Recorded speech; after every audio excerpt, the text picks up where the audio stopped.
$25 per adult. The next one's going in between 11:05 and 11:20, so we would have to wait here a little bit. But at the same time, yeah, it's $25. I would just have to make sure we're all ready to go down, so I'd have to scan your noggins to make sure you don't have a... To get you your tickets here, we're gonna give you pink tickets. Now, when we call for pink tickets, you will make your way to this yellow do not enter gate, and that's where your tour is gonna start from, okay? Okay. Yep, so go ahead.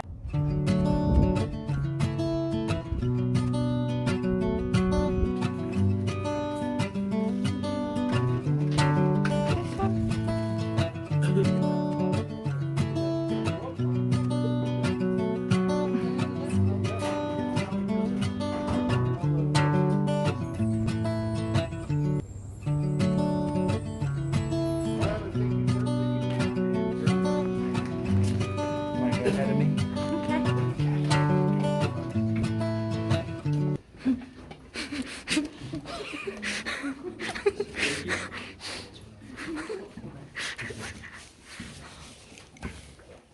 Alright, how are y'all doing today? Good. Good. Welcome to the Molly Kathleen Gold Mine. You're now 1,000 feet underground. My name's Chris.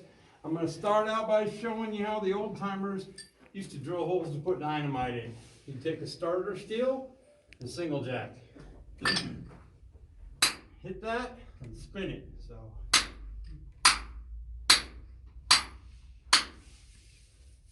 carefully. Once you get your hole started, you'll move to a two-man team like we see right over there.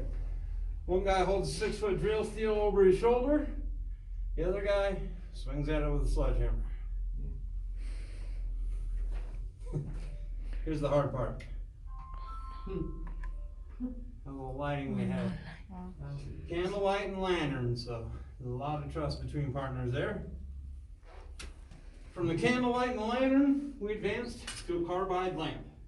Calcium carbide goes in the bottom, put a little water on that and it creates acetylene gas. I'll show you how that works.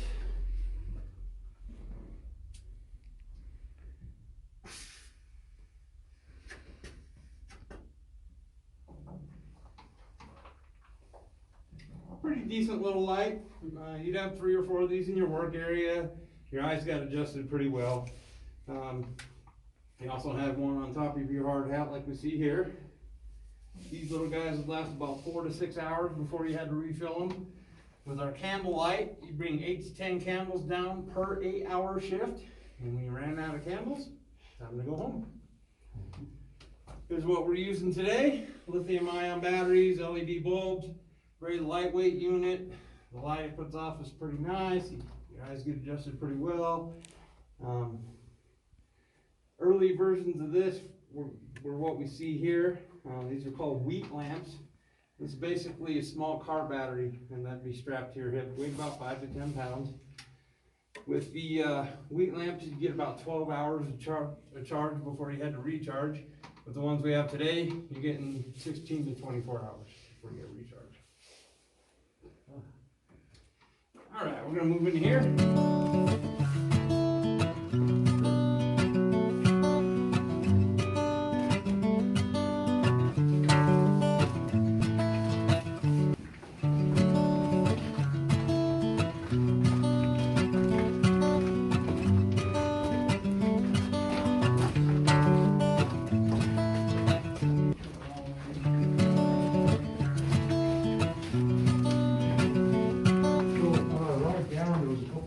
Horizontal shafts, is there more than that, or?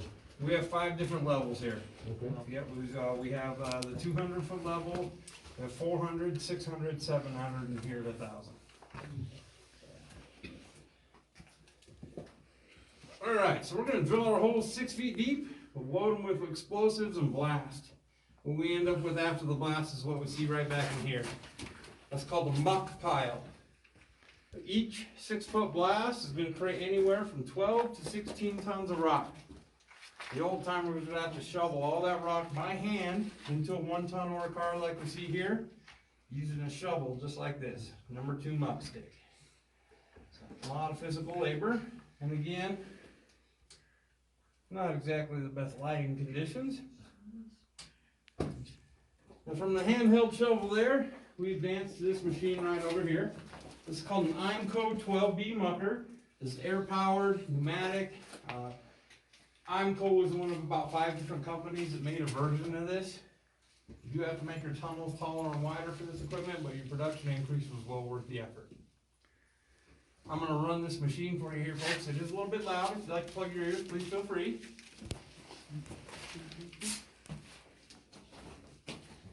All right, here we go.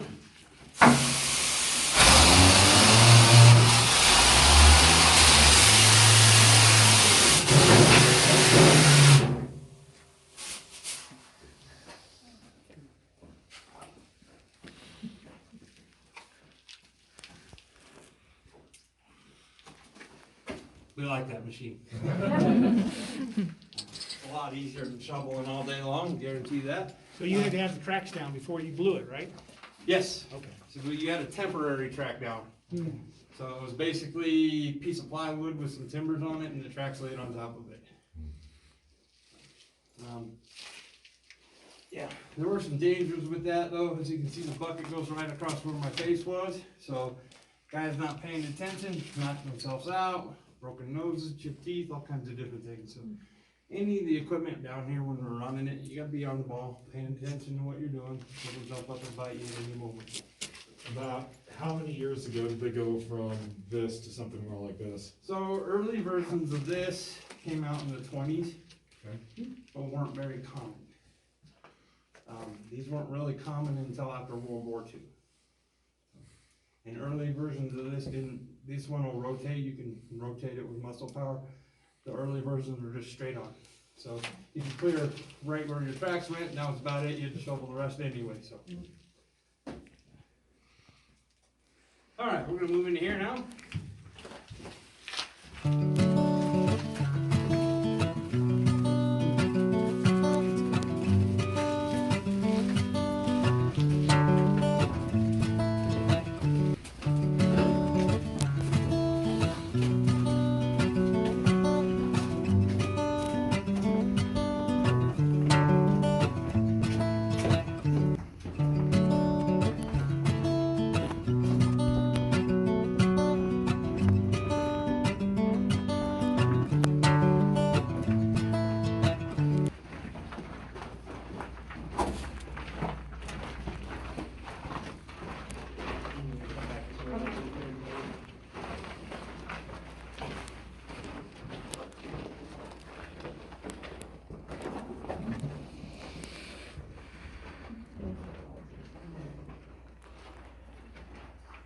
Alright, so going from drilling our 6-foot holes by hand, we advanced to this machine here. This is called a column drill. Air-powered pneumatic machine. Mount your column to the top. Down on the timber below, you can move your drill anywhere up and down that column you need it to be. You can also change the angle and drill at any angle you need to drill at. Going from drilling a 6-foot hole by hand, taking 45 minutes to an hour, this machine will do it in about 15 minutes. And when did that start to come out? So early versions of this actually came out right at the turn of the century, right at 1905 or so. This one is actually 1948 model. But early versions were a little bit different, but they still used it. All right, I'm gonna run this one for you. This is a little bit loud again. You'll plug those ears.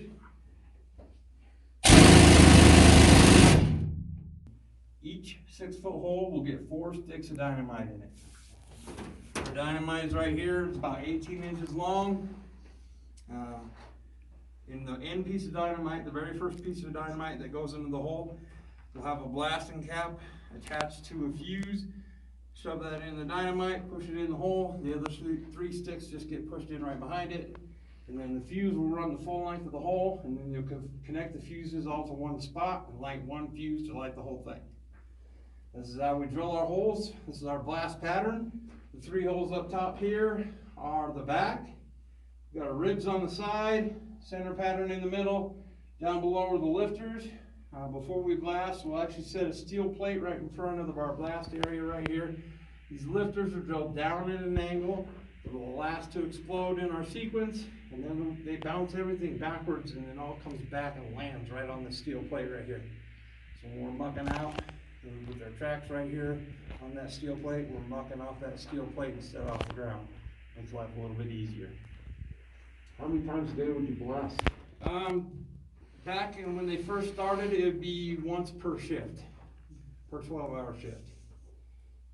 With some of the newer stuff, you're going 2 to 3 times. So when we were outside waiting, we were hearing some pretty big booms. Is that what was happening, or is that a different part of the process? No, that was, when you're outside waiting, that's the rock to fracture and break into. If we don't have a relief hole here, we're actually gonna end up with a big crack mess, and we'd have to start the whole process all over again. And when we blast, we wanna be far enough away that we're safe, close enough that we can hear the actual blast sequence. It's 5 very quick, very distinct booms. Boom, boom, boom, boom, boom. We miss a boom somewhere in there, it's called a misfire. Something didn't explode. In that case, we'd have to go in and dig through our muck pile by hand. Try to find anything that didn't go off, because you really don't want to hit that with your shovel or your mucking machine. Yeah, that'd be bad. All right, we're gonna step around the corner here.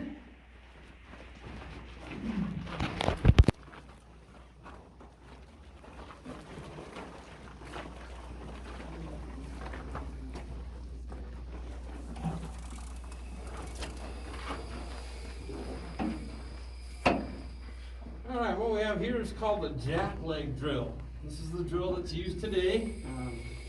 Early versions of this came out in the 1950s. This is a 75. A little twist of the knob here will control this leg. You can move the drill up and down where you need it to be. It also pushes the drill in with air pressure. So with this drill, we can drill 6-foot hole in about 2 minutes. Moves pretty good. Our blast pattern today is still basically the same, except we're doing 4 holes on the top, 4 holes on the bottom instead of 3, just to make our tunnels a little bit wider for the equipment that we're using. Using a little different explosive, however. We still use a 3rd stick of dynamite with a detonator cap in it in the back of the hole. The rest of the hole gets filled with what we see in the jar. That's called ANFO. It's ammonium nitrate fuel oil. Basically, fertilizer and diesel fuel. Was in the news quite recently. The big explosion in Beirut, Lebanon, was that stuff right there. Pretty powerful stuff, but it's cheap, safe, easy to use, and it's the most common explosive in mining today. To get our ANFO in the hole, we're going to use our ANFO gun here, air pressure gun. One end of the hose will go into the ANFO bucket, the other end goes into the hole. Pull the trigger, slowly pull your hose in. No. No? No. Maybe I'm not tomorrow.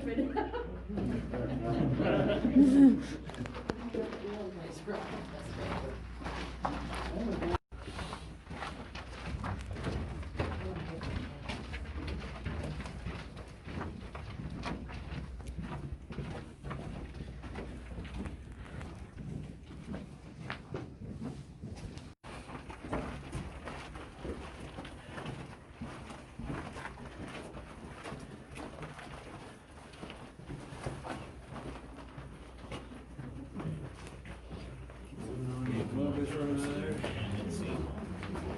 So these walls frosted up like this when people in here every day? No, it's actually salt. Oh. It's Epsom salt, and it just kind of naturally leaches through the rock. If we were mining, we'd never see that. The vibrations from their blast and from all of your equipment. So it's just a product of us not using the mine as much as we need to. All right, we find the vein of gold, we'll start mining up on it. This is called stoping. So you're going to drill up, blast, letting the gravity bring the rock down to where we need it. Now, the timbers that we see here, less for support of our stope, more for support of the work area, which is that 12x2 board up there. That's what the old timers would use. We don't use that anymore.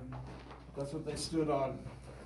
They ate their lunch off that. Once they went up there, they didn't come down.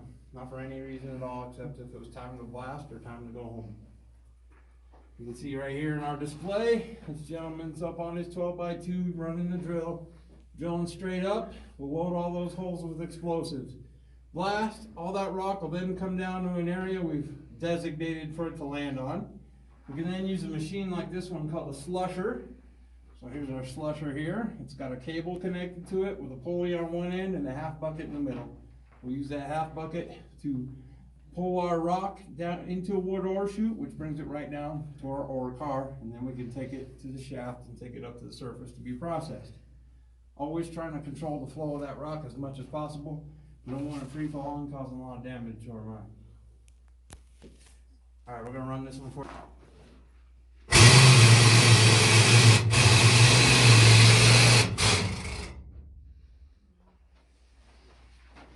Nothing super complicated. Winch, bucket, pulley. This winch is very similar to the one you'd see on the bumper of a Jeep. This one's just a little bit bigger. So when they're digging through this, looking for gold, they're just guesstimating until they find something. Pretty much. So most of this is just Doug looking for it. Yes. It's not digging gold out. Now, when you get down 1,000 feet deep, you might have already hit some, up on those upper levels, you might have hit some veins already, and you're kind of tracking the angle they run at, and you're hoping to run into them again when you get down this low. But yeah, most of this is just dug to look. And, yeah, mining was a big time game of hit and miss. So They get paid well? Miners? Yeah.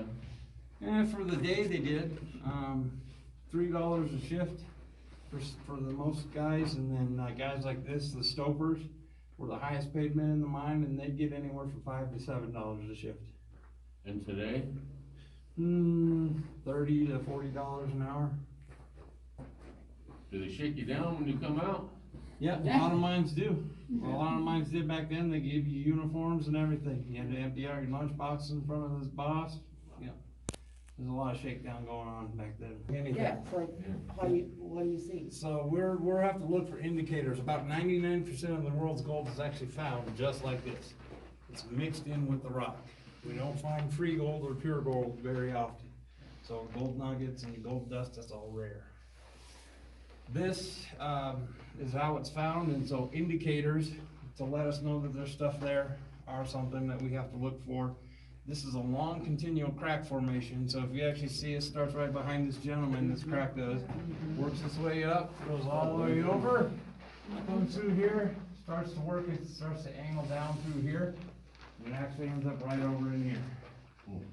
We'll also look for color changes, so our purple right up there is an indicator of gold, and that's called fluorite. We'll look for quartz, we'll look for pyrite, which is fool's gold, and we'll look for anything that had like a dark gray metallic look to it. Gold had a tendency to bond with other metals when it was being formed, so commonly found with silver, tellurium, calabrite, as well as a few others. Not exactly what you expected, right? No. Thought I'd see something shiny stuck on the wall there. Yeah, that's all Hollywood, man, sorry. You do find that occasionally, but not very often. And pyrite. What is that?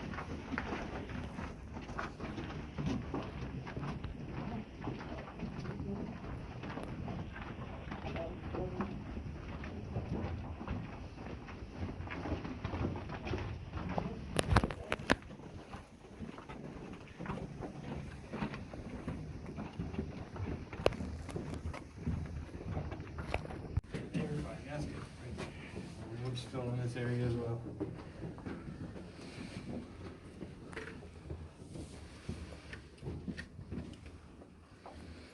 Alright, so all the colors that we're seeing in this area are actually different minerals that are coming down with the salts that we saw back there.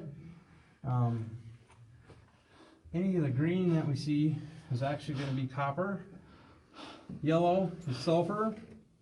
Our red rusty colored stuff is iron, so it is rust. Eventually they'll start to form some weird formations like we see here, and also stalactites, like we see right up here. And stalagmites, like on top of our piece of equipment right there. If you've ever been to a natural cave, they'll tell you stalactites and stalagmites take thousands of years to form, which may be very true in their specific cave, but as mine hasn't been here for thousands of years. So these little guys right here, over the winter when we close down, they will actually grow about 3 or 4 feet. And then they get broken off over the summer. So, the little piece of equipment we're seeing right here, this is called an air tram or an air donkey. And these were used to pull our There's your one-ton donkey. ore cars throughout the mine so we can get all that rock back to the shaft and take it up to the surface. The reason they called these air donkeys is because originally, to pull our one-ton ore cars, they used real donkeys. Those animals were brought down here, they ate down here, slept down here, they never left. A lot of times they died down here. And then President Teddy Roosevelt came out here to visit. It was kind of a hot spot in the country, and he didn't like the way those animals were being treated, so he actually banned the use of animals in underground mining. And all the donkeys that were working down here were taken to the surface, and the mine owners had no further use for them, so they just let them go. And you can still see descendants of the Cripple Creek mining donkeys wandering around the city during the summertime. So if you see a herd of donkeys in town, that's what they are. You won't see them anymore because during the winter time, there's actually a group of people who corral them up and feed them all winter long. So they're some of the best kept donkeys in the country. Is all of the different, salts and chemicals and everything you just talked about, over time, is that dangerous for the health if, you know, if miners were in this as a career and long exposure, like an asbestos kind of thing? No, you know, this stuff would actually, you know, it's an Epsom salt, so unless you were Natural. eating it, it's natural. As far as exposure, you would never actually, if you were actually mining this, you'd never It even see it. Really So, would be there, yeah. yeah, so, now, over time, eventually, you know, it could take a while, but this will refill, it'll fill this whole thing back in if there's no human presence to stop it. That'll be a while. Alright, move on. It would have been used up there. It's called a Stoke Drill, and it allows us to drill straight up. Now, this was one of the first models that they ever used. This drill steel did not spin, so the old timers actually had to stand there and move the handle back and forth the whole time they were operating this to keep the drill bit from getting stuck. This handle was called a wiggle tail. This drill also did not have any kind of water feature hooked up to it, so it created a lot of dust when it was being used. Those men would breathe in that dust and it would get caught in their lungs and eventually cause silicosis. Very deadly stuff similar to black lung disease that coal miners get. These drills became known as widowmakers. Then water was added to the whole equation. There's a small hole there. I don't know if we can see it, but there's a small hole in the center of our drill steel. And you force water through that hole, and that eliminates the dust, and it makes our drilling faster because the bit stays cooler. So this is a modern Stoke drill. Drill steel spins. We got our water tank hooked up here. Air-powered machine again. All right, we're gonna run it. It is loud.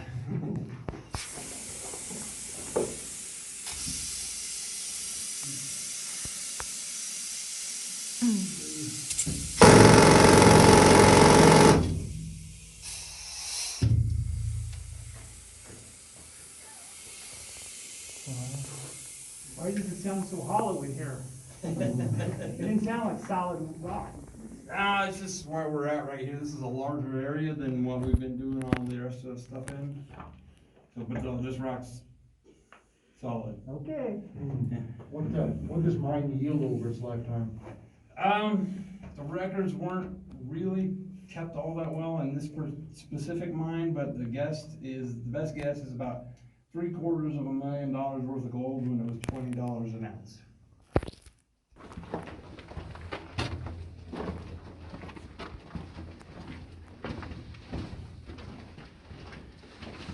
We'll fill in this area as well. Look at the colors. Alright, coming on in a little bit further there, hold your hard hats, take a look up. Oh, wow. You guys might stand right over here, Yeah. get a little better look up, there we go. So what we're standing in here is called the Queen Bess Stoke. This stoke runs 700 feet up from where we are.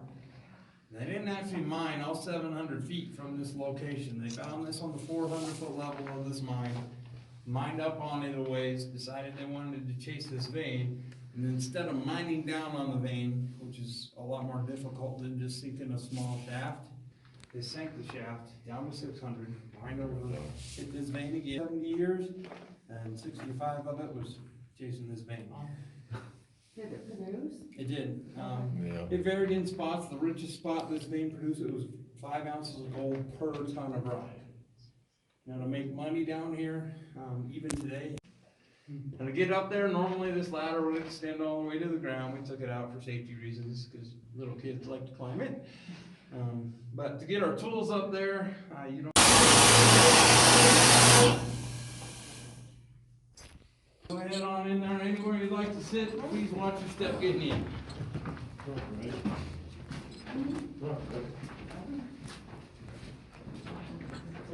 Nuri, here. Here. Go up or down.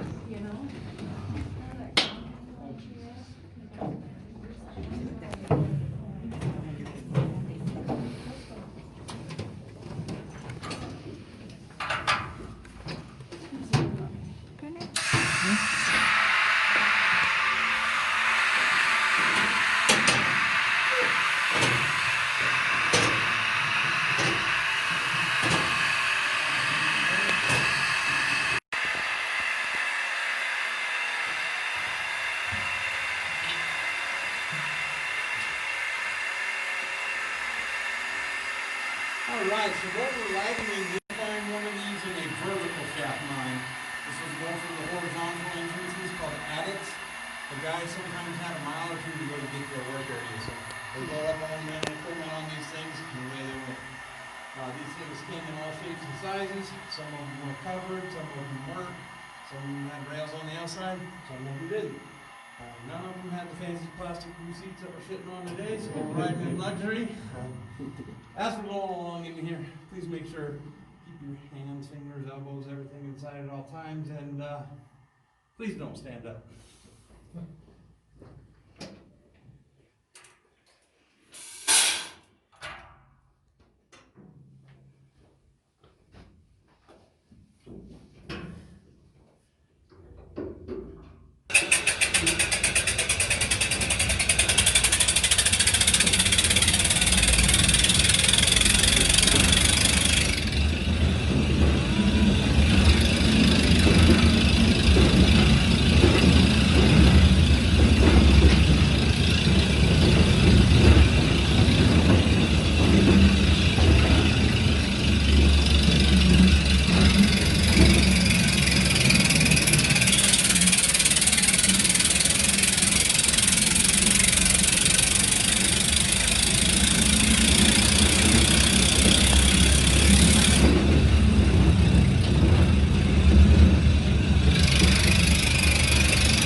Pit stop, anyone?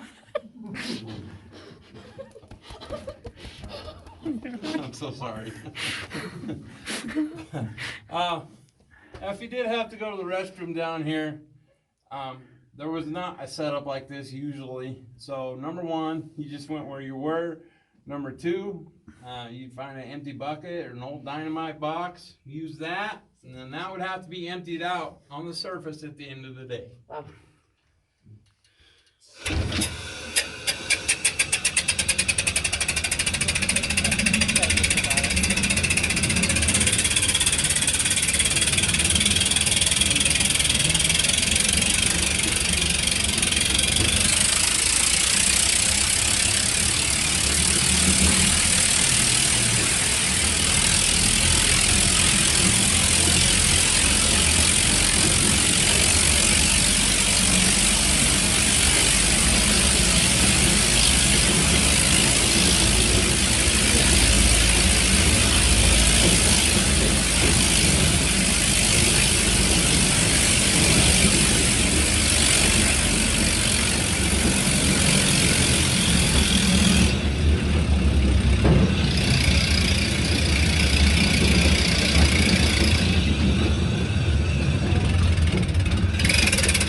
to get what they found back to the shaft in the fastest amount of time. And then this is also actually, this is what we call a cross cut, so it doesn't have any gold in it, it's a utility tunnel. And it's actually connected to the Black Diamond mine about 1,200 feet from where we're at here. And that's how we get our air down here. We're connected directly to the Black Diamond mine. They're lower on the mountain than we are, so there's the induction shaft. So air sucks down through their shaft, pushes through our mine, exits up our shaft. So a nice natural air circulation down here. We don't pump any air down here for breathing. 200 to the 400 foot levels breaks, we'll actually take it to the surface and fix it. If it's on the 600 or the 700, we'll bring it down here and work on it down here. This is what we call a drift. So we don't actually call anything down here a tunnel. It's either gonna be a drift or a crosscut. And a drift is any tunnel that follows along a vein of gold. It just drifts along wherever that vein's going. Crosscut is our utility tunnels for travel and exploration. So what's the difference between a drift and a stope? The vertical Drift versus is, horizontal? drift is horizontal, stope is vertical. Yep. And then a little bit further down, we'll see what's called a winds, and winds is vertical.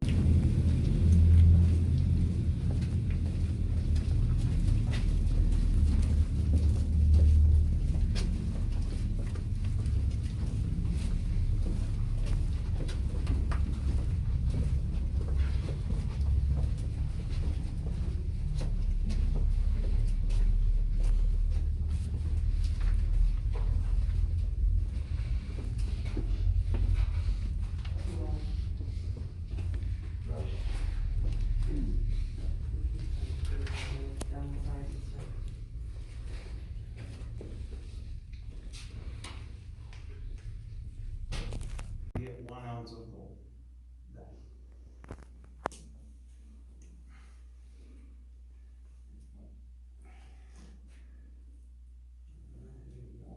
When we get your sample, I'll have you step over here so we get everybody through here.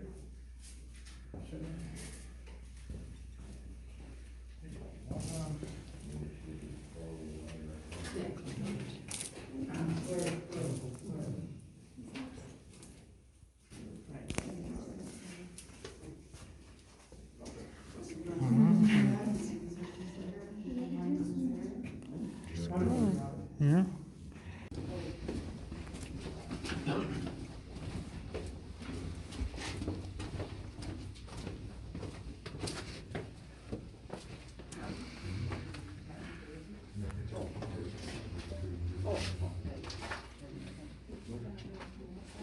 No.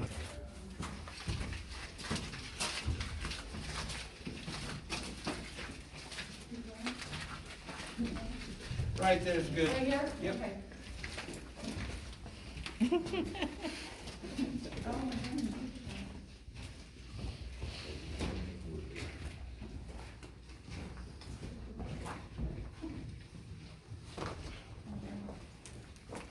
Alright.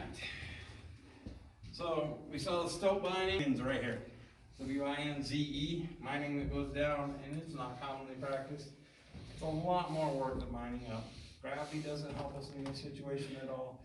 We can't get our mucking machine down there to help us dig this out. So if you drill down and blast, everything there is shoveled by hand into a sinking bucket like this one, and then brought up. I'm going to show you how we use this sinking bucket. So if everyone will step back onto the rocks over there and off the wooden weight.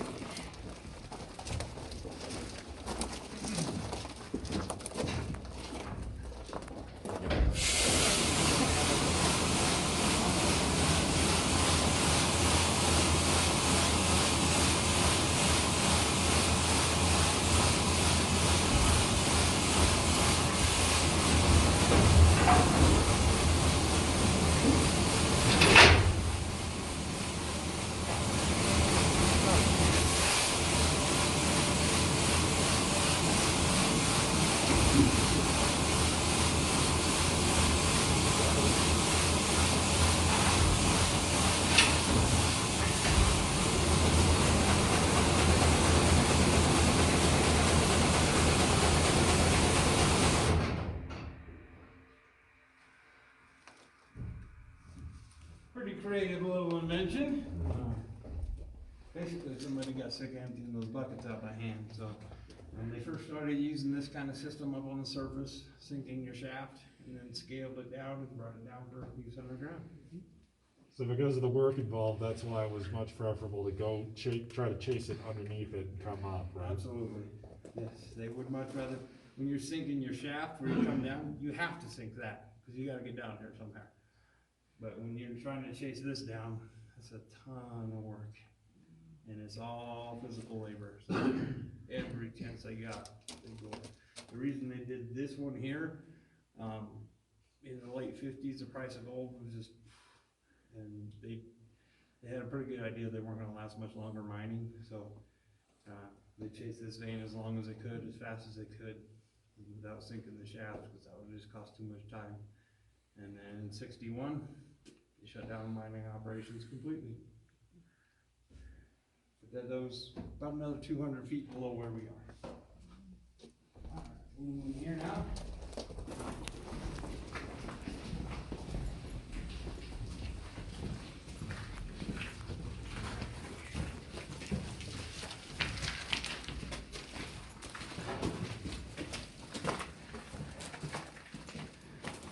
Alright, so one of the things we have to worry about in any underground situation, but mining especially, is dangerous gases. Coal mines have methane gas. What we mainly deal with in this kind of mine is carbon monoxide. When the barometric pressure lowers quickly, carbon monoxide will actually seep up through the cracks in the rock and choke off our oxygen levels. To detect that early on, the old timers would use a canary. Canary can breathe 7 times faster than the man, so when that canary passed out, time to leave the mine. Then flame safety lamps like this one came in, same concept as a canary.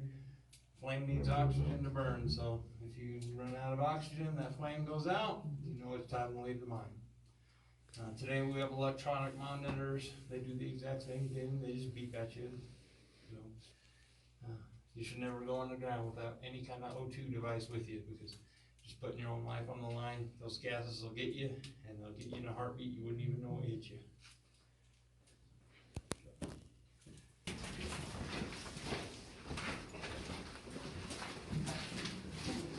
This tunnel goes on forever.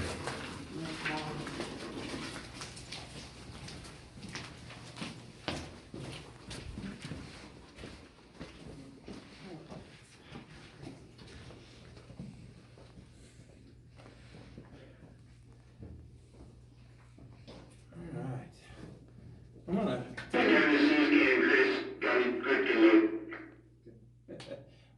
talk about our communication system. The way we talk to the hoistman up above. So the hoistman is the gentleman who runs the elevator up and down the shaft all day long. Obviously today we have an intercom system. I can just pick up a phone and talk to him if I need to. First code for mining. On our way down, I rang a 2.5, told the hoistman we want to go to the 10th level.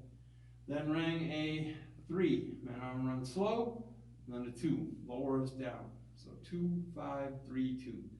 So it's 2 bells, pause, 5 bells, pause, and so on. And then, so this, and we would never actually hear this underground. This is just display bell only. You only hear the bells on the surface. Underground, you just hear a click. We go back up to the surface, it actually does not have bells to it. So we're simply gonna ring a 3, and then a 1. And that'll take us all the way to the top. 3, 2, 1 means we're ready to shoot. We're gonna blast dynamite, basically. If we have a 3, 2, 1, it's gonna be followed by the level that we're blasting on. So if we're gonna blast here at the 10th level, we bring 3, 2, 1, 2, 5. The hoistman would then make sure he had the cage at least 200 feet above where you're blasting. Keep your phone out. Maybe keep your phone out. Hold on to it. Get the trip down. Okay. Or trip It's a haul truck bed. And you don't come back out that way, you just keep going around? You can go around that way. Get that top cage group so the people. Alright guys, welcome down to the 1,000-foot level of the Valley Catholic Mine. And we get to know one another again. We're back on the surface, so we're gonna start our tour walking down this prospect. As we walk down, We'll see y'all on top. This is like Morse code.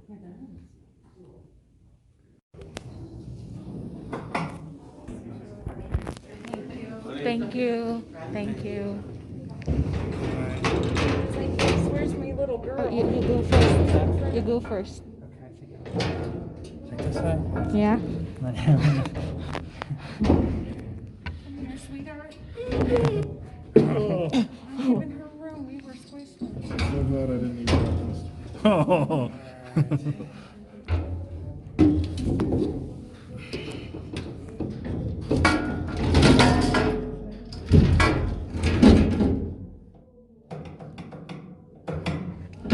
There's our 3-1, and here we go. Are you playing? Yeah.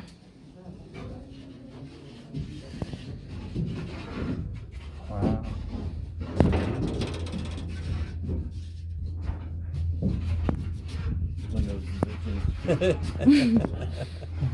It's always a bad time, right?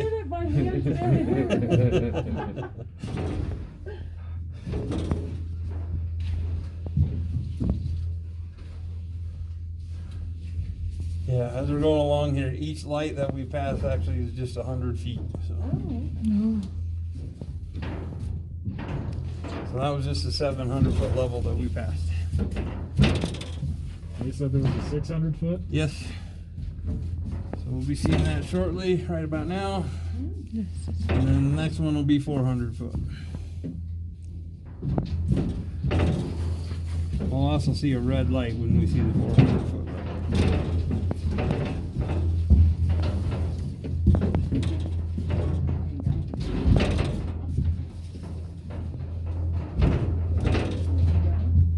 There's a red light.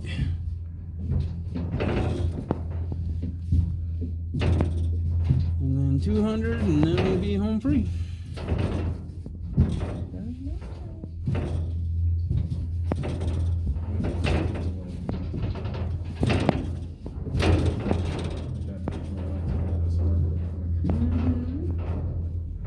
It's the best part of a miner's day, though. I bet.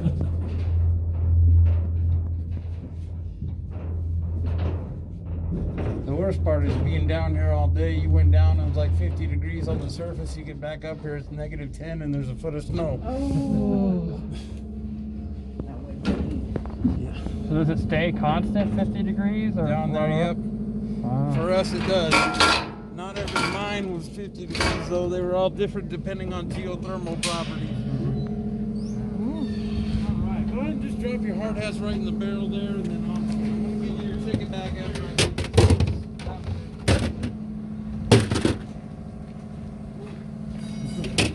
Did you enjoy? Yeah.